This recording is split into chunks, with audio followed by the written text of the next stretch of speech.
வேதம் கேட்போம். 2 கொரிந்தியர் 9ஆம் அதிகாரம். பரிசுத்தவான்களுக்கு செய்ய வேண்டிய தர்ம சகாயத்தை குறித்து நான் அதிகமாக உங்களுக்கு எழுத வேண்டுவதில்லை. உங்கள் மனவிருப்பத்தை அறிந்திருக்கிறேன். ஆகாயவில் உள்ளவர்கள் ஒரு வருஷமாக ஆயத்தமாயிருக்கிறார்கள் என்று நான் மக்கெதோனியருடைய சொல்லி உங்களை புகழ்ந்தேனே.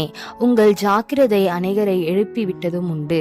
அப்படி இருந்தும் உங்களை குறித்து நாங்கள் சொன்ன புகழ்ச்சி இந்த காரியத்தில் வீணாய் போகாமல், நான் சொன்னபடி நீங்கள் ஆயத்தப்பட்டவர்களாய் இருப்பதற்கு இந்த சகோதரரை அனுப்பினேன்.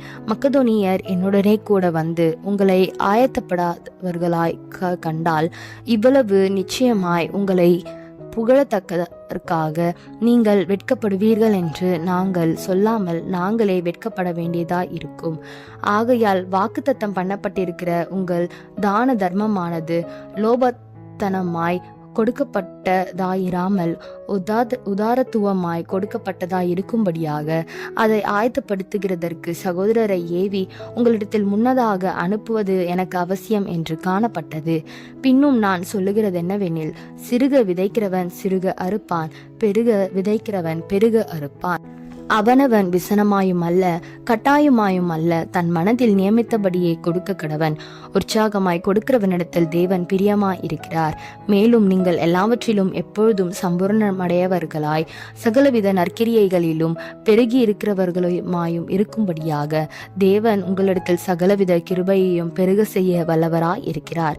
வாரியரை தான் ஏழைக்கு கொடுத்தான், அவனுடைய நீதி என்றென்றைக்கும் நிற்கும் என்று எழுதியிருக்கிறபடியாகும். விதைக்கிறவனுக்கு விதையை புசிக்கிறதற்கு ஆகாரத்தையும் அளிக்கிறவர் உங்களுக்கு விதையை அளித்து அதை பெருக பண்ணி உங்கள் நீதியின் விளைச்சலை வர்த்திக்க செய்வார். தேவனுக்கு எங்களால் ஸ்தோத்திரம் உண்டாவதற்கு ஏதுவா இருக்கும் மிகுந்த உதார குணத்திலே எங்கள் எவ்விதத்திலும் சம்பூர்ணமுள்ளவர்களாவீர்கள். இந்த தர்ம சகாயமாகிய பணிவிடை பரிசுத்தவான்களுடைய குறைவுகளை நீக்குகிறதும் அல்லாமல் அநேகர் தேவனை ஸ்தோத்தரிப்பதினாலே சம்பூர்ண பலனுள்ளதாயும் இருக்கும். அவர்கள் இந்த தர்ம சகாயத்தினாலாகிய நன்மையை அனுபவித்து நீங்கள் கிறிஸ்துவின் சுவிசேஷத்தை கீழ்ப்படிதலோடே அறிக்கையிட்டிருக்கிறதின் நிமித்தமும் தங்களுக்கும் மற்ற அனைவருக்கும் நீங்கள் உதாரத்துவமாய் தர்மம் செய்கிறதின் நிமித்தமும் அவர்கள் தேவனை மகிமைப்படுத்தி உங்களுக்காக வேண்டுதல் செய்து தேவன் உங்களுக்கு அளித்த மிகவும் விசேஷித்த கிருபையின் நிமித்தம் உங்கள் மேல் வாஞ்சியா இருக்கிறார்கள். தேவன் அருளிய சொல்லி முடியாத ஈவுகளுக்காக அவருக்கு ஸ்தோத்திரம்.